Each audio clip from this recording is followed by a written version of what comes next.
काठमाडौँमा अहिले हामीले देखिरहेको एयर पोल्युसनको बारेमा अलिकति केही कुरा गरौँ भनेर। एयर पोल्युसन भनेको चाहिँ हामीले सजिलैसँग श्वास प्रश्वास मार्फत तान्न सक्ने शरीरभित्र जाने फोहोरहरू भनेर बुझिन्छ, जुन प्राय गरेर चाहिँ तपाईँको डढेलो लाग्दाखेरि निस्केको धुवाँ या ज्वालामुखी विस्फोट हुँदाखेरि निस्कने धुवाँहरूको कारणले हुन्छ।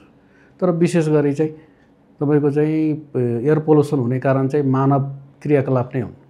जस्तै खाना बनाउनको लागि या इन्धनको लागि प्रयोग गर्ने दाउरा बालेर निस्किने धुवाँ, सवारी साधनबाट निस्कने धुवाँ, इन्डस्ट्रीबाट निस्कने धुवाँहरू विशेष गरी हुन्छ। साधारणतया अब हामीले कतिको लागि एयर पोल्युसन मान्ने भनेर बुझ्दाखेरि चाहिँ हामीले पार्टिकुलेट म्याटर भन्छौँ। त्यो चाहिँ PM भनेर हामीले सुन्ने गरेका हुन्छौँ। त्यो चाहिँ 2.5 या PM10 भयो भने चाहिँ हाम्रो स्वास्थ्यको लागि चाहिँ हानिकारक हुन्छ। किन भन्दाखेरि यो चाहिँ सजिलैसँग फोक्सोमा जाने र फोक्सोबाट रगतमा जाने भएको कारणले यसले चाहिँ स्वास्थ्यमा असर गरिराखेको हुन्छ। अब यो विशेष गरी चाहिँ कहाँ पाइन्छ, कसरी पाइन्छ भन्दाखेरि गाडीको धुवाँमा पाइन्छ, इन्डस्ट्रीको धुवाँहरूमा पाइन्छन्, त्यसपछि दाउराहरू बाल्दाखेरि निस्किन्छन्, त्यसपछि ओजोनबाट पनि निस्किन्छ, जुन घामले तपाईँको गाडीबाट निस्केको धुवाँ या इन्डस्ट्रीबाट निस्केको धुवाँसँग रियाक्सन गरेर बन्ने गरिरहेको हुन्छ। यो स्वास्थ्यमा चाहिँ यसले विशेष गरी चाहिँ तपाईँको कसरी असर गर्छ भन्दाखेरि श्वास प्रश्वासमा सबभन्दा बढी असर गर्ने भयो, जसले दम गराउने, ब्रोन्काइटिस गराउने समस्याहरू देखिन्छन् भने, नाक कान घाँटी आँखाको समस्याहरू देखिन्छन्, मुटुमा समस्या देखिन्छन्। मुटुमा चाहिँ मुटुको रक्तनलीहरू सुजन गराएर इन्फ्लामेसन गराएर तपाईँको हार्ट एट्याक गराउने, स्ट्रोक गराउने, हाई ब्लड प्रेसर गराउने समस्याहरू देखिन्छन्। त्यसै गरी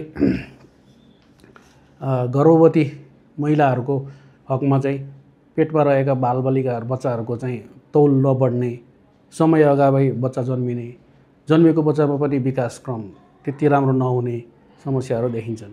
त्यसै गरी नसाहरूमा, स्नायु प्रणालीमा पनि त्यस्तै असर गर्छ, जसले गर्दाखेरि चाहिँ सानो बालबालिकाहरूको चाहिँ न्युरोलोजिकल डेभलपमेन्टै कम भएर जाने, बुढाबुढीहरूमा चाहिँ छिटो कुरा बिर्सने, चिडचिडापन हुने, मान्छे नचिन्ने समस्याहरू देखिँदै जान्छ।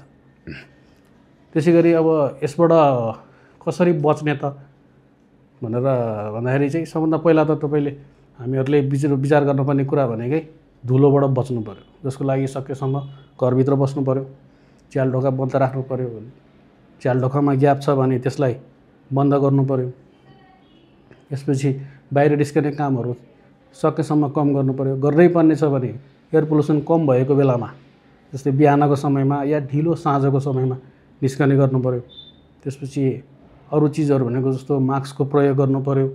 यसमा चाहिँ नि हामीले कोरोनामै सिकेको जस्तो N95 कि N95 भन्ने मास्कहरू हुन्छन्, त्यो प्रयोग गर्न सकिन्छ।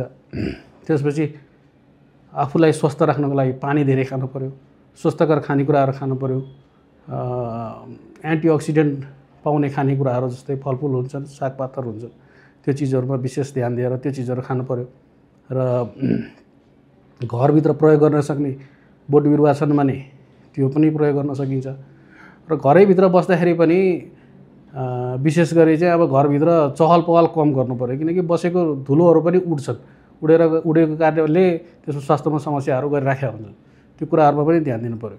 त्यसपछि अब विशेष गरी बालबालिका र बुढाबुढी मान्छेहरू घरमा छन् भने उनीहरूलाई चाहिँ विशेष ख्याल राख्नु पऱ्यो, अनि आफूलाई चाहिँ स्वस्थ र सफा र स्वस्थ राख्नु पऱ्यो। धन्यवाद।